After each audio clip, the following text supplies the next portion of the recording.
Did you know that Americans earn in a month what others earn in a year? There's a striking disparity in the world of wages, and it's not just a matter of dollars and cents. Picture this. An average American worker clocking in and out of their 9 to 5 pulls in a monthly paycheck that mirrors an entire year's earnings for someone in another country. This isn't a tale of two cities, it's a tale of two economies, two worlds, two realities. But how did we get here? How did we end up in a world where the monthly salary of one nation can equate to the annual income of another?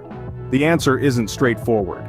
It's a complex puzzle of economics, education, skill sets, social constructs, and political influences. It's a global game of monopoly, and the stakes are real. It's a shocking statistic, isn't it? But what's the reason behind this income gap? To understand this disparity, we need to delve into some economic factors. Now, the first thing that comes to mind is GDP, or Gross Domestic Product, which is essentially the total value of all goods and services produced by a country in a given period. Generally, countries with higher GDP have higher average salaries. The United States, having one of the world's largest GDPs, naturally has higher average wages compared to many other countries. Now let's talk about the cost of living. The cost of living refers to the amount of money needed to cover basic expenses such as housing, food, taxes, and healthcare. In countries where the cost of living is high, like the United States, salaries tend to be higher to accommodate these costs. Another economic factor to consider is the exchange rate. Exchange rates can significantly affect how much a salary is worth in another country.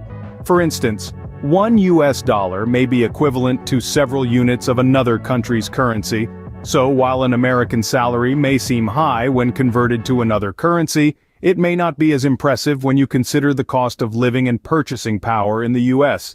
Speaking of purchasing power, let's not forget about purchasing power parity, or PPP. PPP is a useful measure that allows us to compare the purchasing power of different countries' currencies. It gives us a more accurate picture of the economic strength and living standards in a country. For example, a meal at a restaurant might cost $10 in the US, but the same meal might cost much less in another country. This doesn't necessarily mean that people in the US are richer, but rather it reflects the differences in prices and living standards between countries. So these economic factors, GDP, cost of living, exchange rates, and purchasing power parity, contribute significantly to the wage disparity, but they're not the only factors. Another huge contributor to this disparity is the role of education and skill level. Let's dive into this. In the United States, the value of an individual's skills and education can significantly influence their earning potential. This is a principle that is seen across the globe, but the impact it has in the US is quite pronounced. The US places a premium on education. A high school graduate, on average, earns less than a college graduate. And a college graduate typically earns less than a professional with a master's or doctoral degree. This is a trend that is seen in many countries, but the gap between these earnings is often wider in the US. Why is this? Well, the US job market is highly segmented. Certain sectors like technology, finance, and healthcare often demand a high level of education and specialized skills. These sectors also happen to be some of the highest paying in the country. On the other hand, sectors that require less education, like retail or hospitality, often pay significantly less. And while there are exceptions, the trend remains. Higher education often equates to higher income. But it's not just about formal education. Skill level too plays a crucial role. The US economy is increasingly knowledge-based, and there is a demand for high-skilled labor. Jobs that require complex problem-solving capabilities, technical expertise, or creative abilities often pay more than jobs that don't. The data backs this up. According to a report by the OECD in 2024, the average earnings of a worker in the US with a tertiary education were nearly twice that of a worker with only a secondary education. Now let's compare this to other countries. While education and skill level do influence earnings globally, the difference is often less stark. The same OECD report showed that in many countries, the earnings gap between workers with tertiary and secondary education was significantly smaller.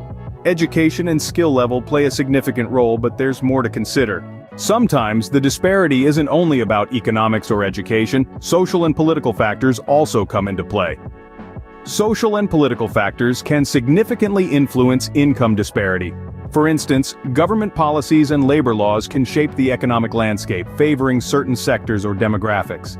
In the United States, a strong focus on free market capitalism and competition means that industries and individuals can often set their prices and wages, leading to higher average incomes.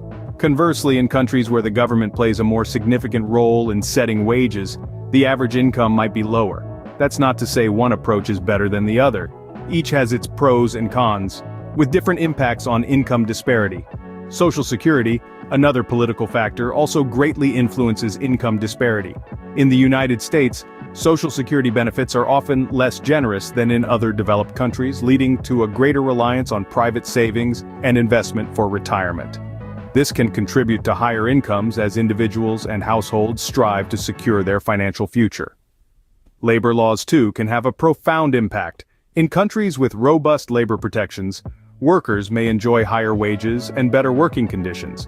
But these same protections can sometimes lead to higher unemployment rates, as businesses may be less willing to hire new staff due to the increased costs. On the other hand, in countries where labor laws are less stringent, there may be a wider gap between the highest and lowest earners. This is often seen in countries that rely heavily on low-skilled labor for their economic output. Moreover, political stability plays a key role. Countries with unstable political environments often see greater income disparity, as the lack of clear, consistent policies can lead to economic uncertainty, discouraging investment, and lowering overall incomes. In contrast, countries with stable political systems often have more consistent economic policies. Fostering an environment that encourages investment leads to job creation and, in turn, higher average incomes. While social and political factors play a part, there are still other elements to consider. Globalization has a huge impact on income disparity, but how exactly? Let's dive into the details. To start, think about outsourcing. It's a practice prevalent in many industries, where companies move parts of their operations to countries where labor is cheaper. This means fewer jobs at home and more competition abroad. For those stuck in low-income jobs, this can be a nightmare as they're now competing with workers who can afford to accept much lower wages. Next, consider trade agreements. These pacts between countries aim to make trade easier and more efficient. However, they often come with a cost. The easing of trade barriers means that goods can be produced where it's cheapest and then sold where the profits are highest. While this sounds like good business, it can lead to job losses in higher wage countries as production shifts to places where labor costs are lower. Then, there's the global labor market competition.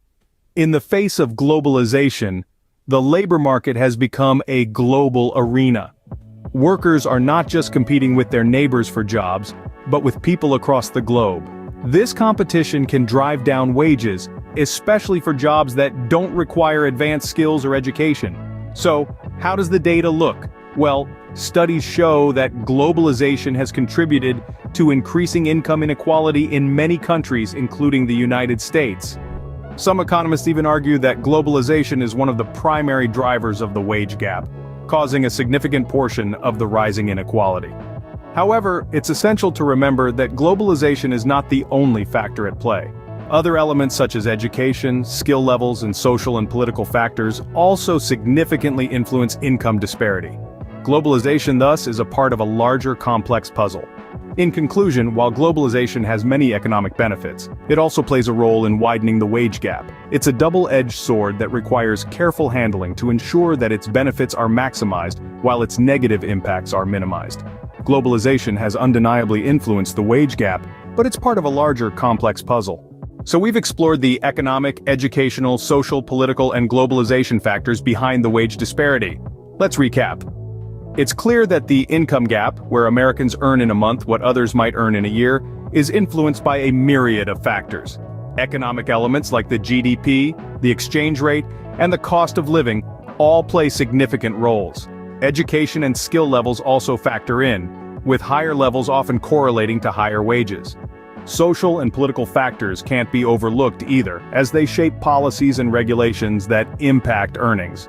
Lastly, globalization has a substantial effect, as it changes the dynamics of the labor market. This disparity is a complex issue, deeply rooted in the systems and structures of our world. It's not something that can be solved overnight or by any one country alone. Understanding these factors can help us work towards a more equitable global economy, but remember, it's a complex issue with no easy solutions.